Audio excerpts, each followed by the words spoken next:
નમસ્કાર મિત્રો, વરસાદ કમોસમી વરસાદને લઈને માવઠાને લઈને સૌથી મોટા સમાચાર અને મિત્રો વેધર ન્યૂઝ અપડેટ આ સાથે સાથે હવામાન નિષ્ણાતોના જણાવ્યા અનુસાર સૌથી મોટી આગાહી. તો મિત્રો વિડીયો ગમે તો વિડીયોને લાઇક કરો, ચેનલને સબસ્ક્રાઇબ કરો. તો મિત્રો હાલની આપણે વાત કરીએ તો ગુજરાત વેધરને લઈને તો ગુજરાતની અંદર કાતિલ ઠંડી નોંધાઈ હોવાનો અહેવાલો મળી રહ્યા છે, જેની અંદર મિત્રો હવામાન નિષ્ણાતોના જણાવ્યા અનુસાર હજુ પણ મિત્રો એક બે રાઉન્ડ ઠંડી ના આવી શકે એવું હાલ અનુમાન લગાવવામાં આવી રહ્યું છે.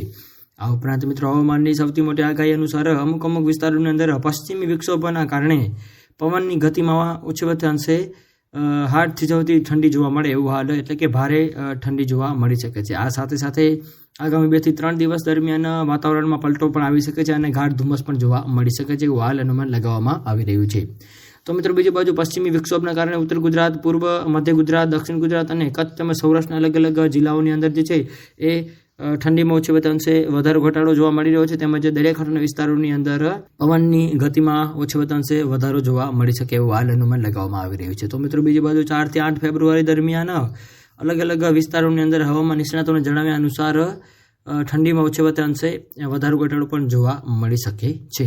તો મિત્રો બીજી બાજુ ઉત્તર ગુજરાત, સૌરાષ્ટ્રના અલગ અલગ વિસ્તારોમાં વાદળછાયું વાતાવરણ રહેવા પામે એવું પણ હાલ અનુમાન લગાવવામાં આવી રહ્યું છે અને ફરી વખત કમોસમી વરસાદ જોવા મળે એવું પણ હાલ હવામાન નિષ્ણાતોના જણાવ્યા અનુસાર જોવા મળી રહ્યું છે. આ સાથે સાથે મિત્રો સૌરાષ્ટ્ર, કચ્છના અલગ અલગ જિલ્લાઓની અંદર ડિગ્રીની અંદર આપણે વાત કરીએ તો 10, 11, 12, 13, 14, 15 ડિગ્રી આસપાસ તાપમાન રહેવું હોવાનું પણ અહેવાલો મળી રહ્યા છે. તો મિત્રો વિડીયો ગમે તો વિડીયોને લાઇક કરો, શેર કરો, કોમેન્ટ કરો અને મિત્રો આવો જ સાથ અને સહકાર આપતા રહો. તો મિત્રો આપ સૌનો ખૂબ ખૂબ આભાર.